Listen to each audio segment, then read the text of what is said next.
Praise the lord.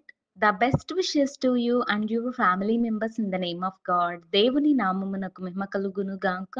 దేవుని నామం పేరట మీకును మీ కుటుంబ సభ్యులందరికీ శుభాభివందనములు. ఈరోజు దేవుని వాగ్దానము, టుడే గాడ్స్ ప్రామిస్. నా ఉపదేశమును అంగీకరించువాడు సురక్షితముగా నివసించును. సామెతలు గ్రంథం 1వ అధ్యాయం 33వ వచనం. Who ever accept my instructions will live securely. The book of Proverbs chapter 1 versus 33. క్రీస్తునందు ప్రియమైన సహోదరి సహోదరులారా, ఈ ఉదయకాల సమయంలోను దేవుడు మనందరితో మాట్లాడుతున్నాడు. చూడండి, నా ఉపదేశము నంగీకరించువాడు సురక్షితముగా నివసించును అని దేవుడు మనందరితో మాట్లాడుతున్నాడండి. చూడండి, దేవుని యొక్క మాటలను ఎవరైతే అంగీకరిస్తారో వారు సురక్షితంగానే ఉంటారని, వారు సురక్షితమైన జీవితాన్ని కలిగి ఉంటారని దేవుడు మాట్లాడుతున్నాడు. అయితే సుమియోను అనే వ్యక్తి దేవుని యందు భయము కలిగి, భక్తి కలిగి, దేవుని యొక్క నామాన్ని స్మరిస్తూ, దేవుని యొక్క ఆదరణను కలిగి, అతడు ఎంతగానో దేవుని యొక్క ఉపదేశములను అంగీకరిస్తున్నాడండి.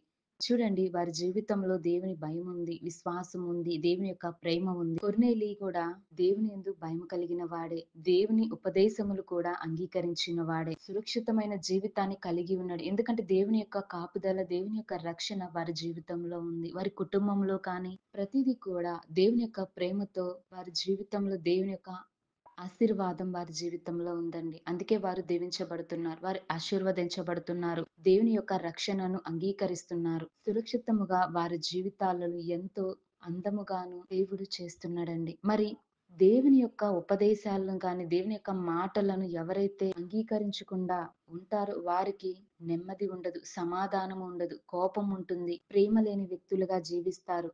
అలాంటి వ్యక్తులు కలిగిన వారి యొక్క మనస్తత్వాన్ని బట్టి వారు మారుమనసు పొందుకుంటే దేవుడు తప్పకుండా వారిని రక్షణలోనికి తీసుకుంటాడు. వారిని పరిశుద్ధంగా ఆశీర్వదిస్తాడు. మరి దేవుని నామాన్ని దూషించకుండా దేవుని నామాన్ని ఘనత తెచ్చే వ్యక్తులుగా ఉండాలి. అయితే మనం ఎలా జీవిస్తున్నాం ఈ లోకంలో కూడా చూస్తూనే ఉన్నాం.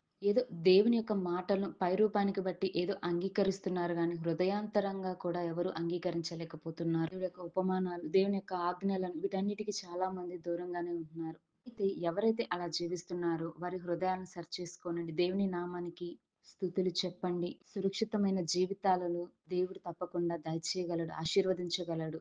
కనుక దేవుడి వాగ్దానాలన్నిటిని రీతిగా మనందరి జీవితంలో దేవుని యొక్క కృపా కాపుదల మన కుటుంబాల మీద, మన జీవితాల మీద దేవుని యొక్క కరుణ మనందరి మీద ఉండును గాక. ప్రార్థన.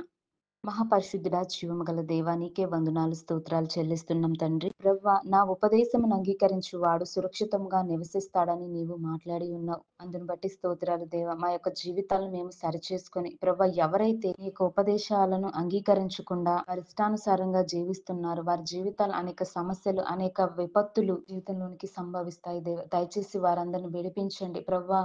వారికి మారు మనసును, రక్షణను వారందరి జీవితాల్లోనికి నడిపించండి ప్రభా. నీకు ఇష్టమైన బిడ్డగా ఉండేలా కృప దయచేయండి ప్రభా. కొర్నేలు జీవితంలో నీవు చేసిన మేలులను బట్టి, సుమియోని జీవితంలో చేసిన ఆ యొక్క ఆశీర్వాదాలను బట్టి దేవా నీకు స్తోత్రాలు ప్రభా. మా జీవితాలు మేము సరిచేసుకొని ప్రభా, నీ ఉపదేశాలను అంగీకరించి కృపా కాపుదల మాకు నీ వాక్యం వింటున్న వారందరికీ దయచేయమని యేసయ్య నామమున అడుగుచున్నాను తండ్రి. ఆమేన్.